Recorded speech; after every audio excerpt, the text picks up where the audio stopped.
Hello everyone, my name is Clara and I'm the owner of this channel, The Ink Path.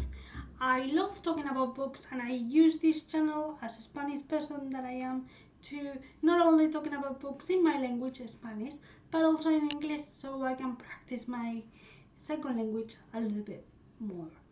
And today I want to bring you, if you want to join of course, you can click subscribe over there and the little bell that is right there as well.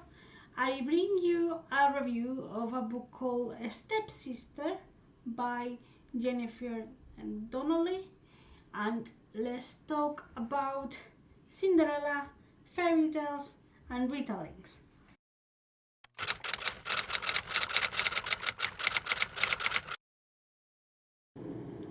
In Stepsister we met Isabel, who is a young woman, probably better known because she's related to a very famous new queen, actually, or yes, that it was formerly known as Cinderella.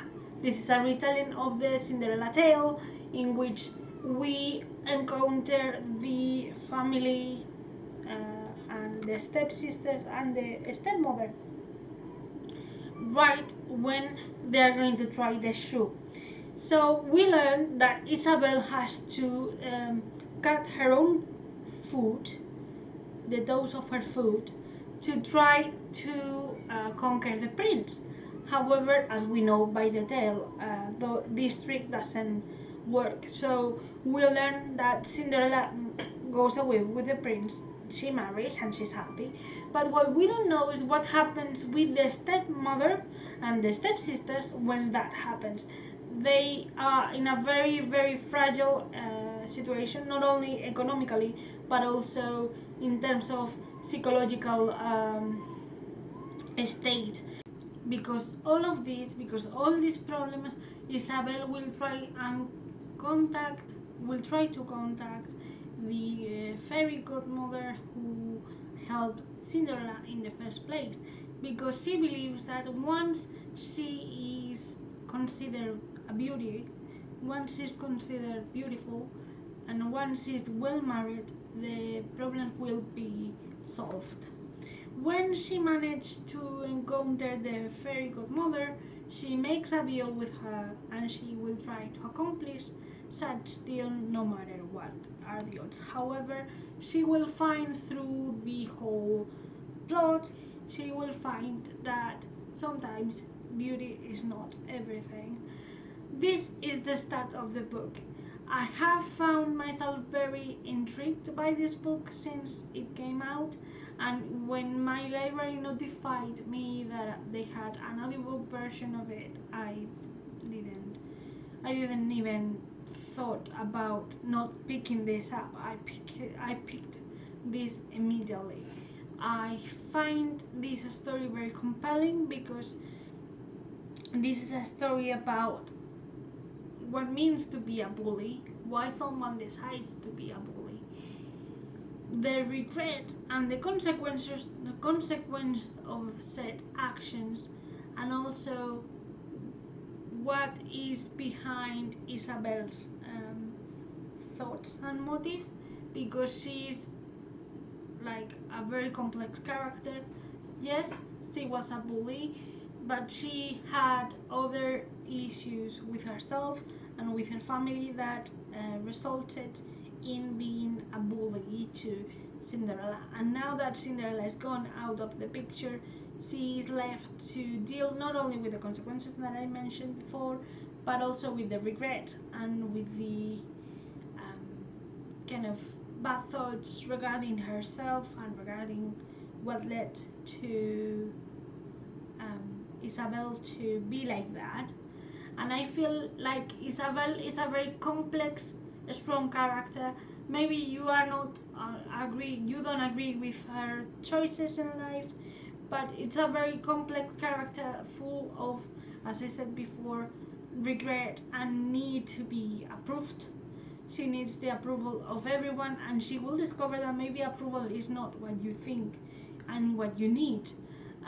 She's a very, very smart person, and she's very strategic, and she is very against all that rules of her society that ask her or force her to be a decorative object. In the same way, the other stepsister is a very clever person in a whole different way, and I love how she tries to do what she's thinking and what she believes.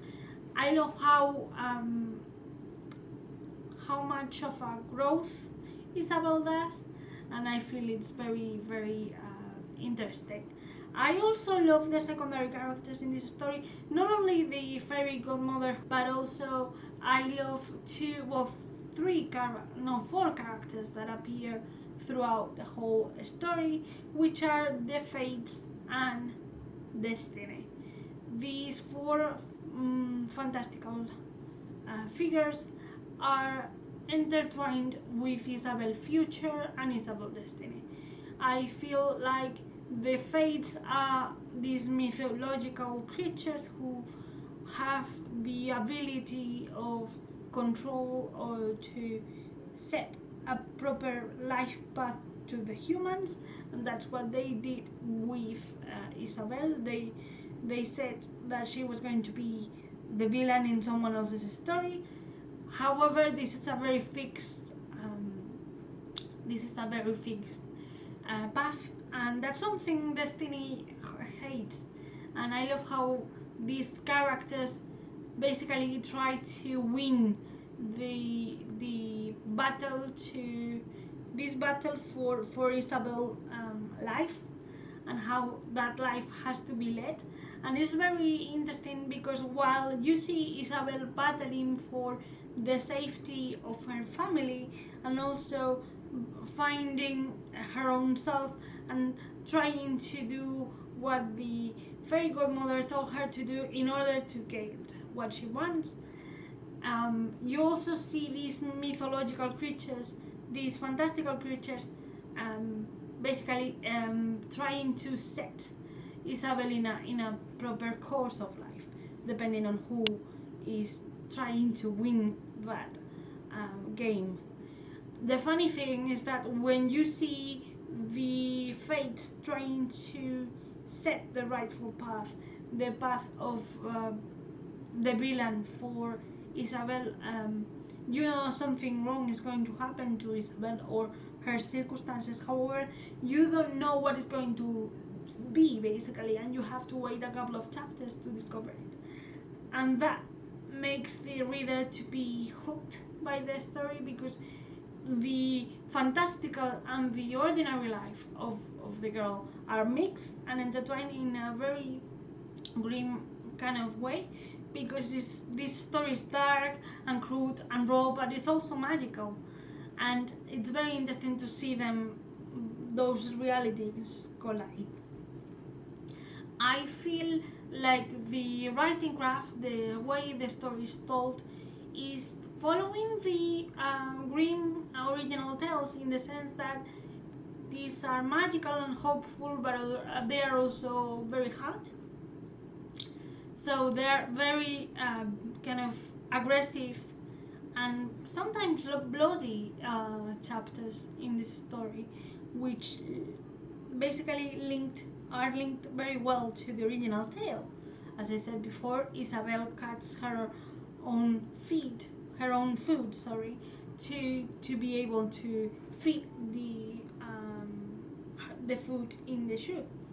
So it's very interesting, which leads me to say this: the storytelling is very well done, and I feel it's very well done specifically when it comes to Isabel, because she is a very complex character. I said this before, but she's a very reflective character. She's always in war with herself, with the choices that she's made, with the idea that she has made several wrong choices, very wrong choices regarding Cinderella, and even though she wishes that she could change that she could actually sit down with Cinderella and tell her she's utterly sorry about it, she cannot do that now because it's been, I don't know, 3-5 years since that, and Cinderella is no longer around.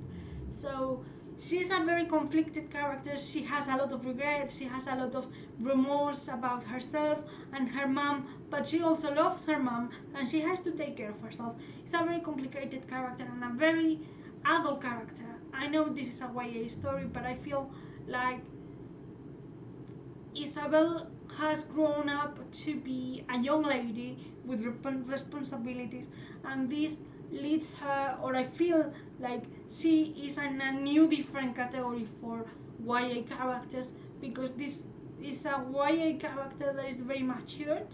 She knows what she has to be, her role in society, she likes it or not, and knowing that, she tries to defy those rules to be true to herself, or at least to try to find herself in that.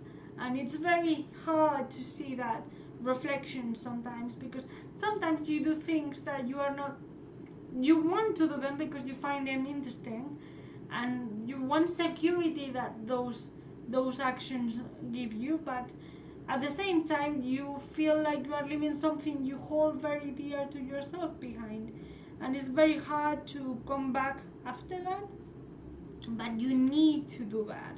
You need to be realistic, and that's a balance that Isabel has to deal with.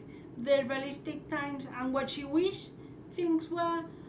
I feel is a very complicated character, and I really like her.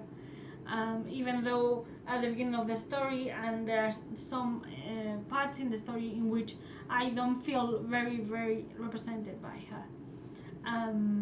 But that matured element of the character is very interesting, or at least I haven't seen that in a really long time. The only thing I didn't like, and I don't think is an issue with the book, but with the format I chose to listen to it, is the pacing. There are some chapters which are full of action, and you have all this kind of mystery, and there's a war in the background, there's almost a world in the middle, or at the brisk of war, there's a war coming up and things like that. But there are some other chapters in which, although the reflections about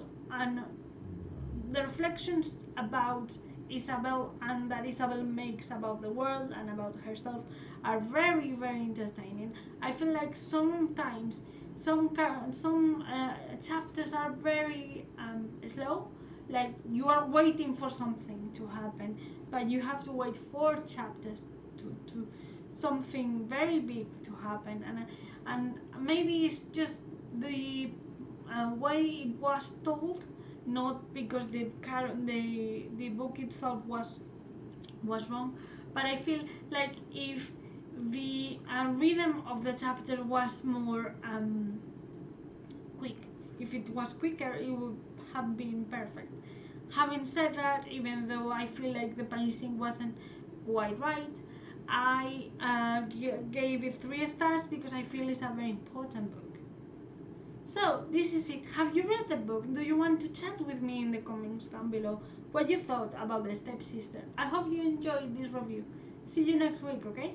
Bye!